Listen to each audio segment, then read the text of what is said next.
Hello everybody, welcome back to Social Nerd. I'm back with yet another tutorial video, and in today's video I'll be showing you how to log into your IMDb account. For that, first of all, open up your browser. You can use any browser you want. For now, I'm going to open Chrome. After you open up your browser, search imdb.com on your search bar.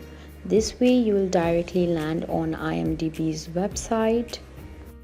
Then tap on the sign in option, which is on top right of your screen. Here you can see that you can sign in with IMDb, Amazon, Facebook, Google or Apple. For now, I'm going to show you how to sign in with IMDb itself. Enter your email address that is linked to your account.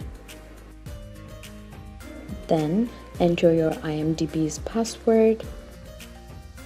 After you are done, tap on yellow tab that says sign in.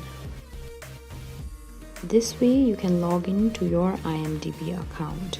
Now you can watch hundreds of movies and TV episodes for free.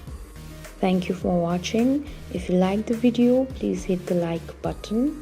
If you want to see more tutorial videos, hit the subscribe button, and if you have something to say, please leave a comment.